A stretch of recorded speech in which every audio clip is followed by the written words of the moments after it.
श्रीनरसिंह स्तुति शुक्राचार्य प्रोक्त नरसिंह पुराणे मार्कण्डेय उवाच वामनेन स विग्धाक्षो बहुतीर्थेषु भार्गवः जाह्नवी सलीले स्थित्वा देवमभ्यर्च्य वामनम् ऊर्ध्वबाहुः सह देवेशं शङ्खचक्रगदाधरं हृदि सञ्चिन्त्य तुष्ठाव नरसिंहं सनातनम् शुक्र उवाच नमामि देवं विश्वेशं वामनं विष्णुरूपिणं बलिदर्पहरं शान्तं शाश्वतं पुरुषोत्तमम्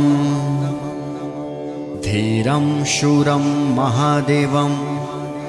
शङ्खचक्रगदाधरं विशुद्धं ज्ञानसम्पन्नं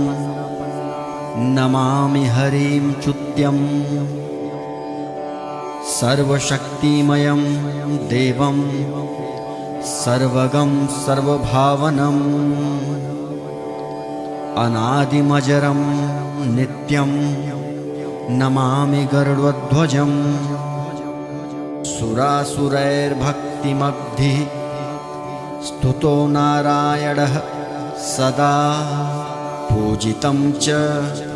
ऋषिकेशं तं नमामि जगद्गुरुं हृदि संकल्प्य यद्रूपं ध्यायन्ति यतयः सदा ज्योतिरूपमनोप्यं नरसिंहं नमाम्यहम् न जानन्ति परं रूपं ब्रह्माद्या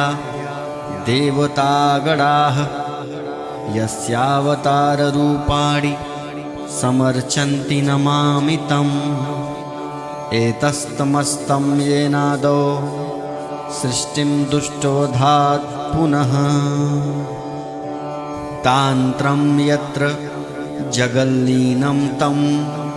नमामि जनार्दनं भक्तैरभ्यर्चितो यस्तु नित्यं भक्तप्रियो हि यः तं देवमलं दिव्यं प्रणमामि जगत्पतिं दुर्लभं चापि भक्तानां यः प्रयच्छति तोषितः तं सर्वसाक्षिणं विष्णु प्रणमामि सनातनम्।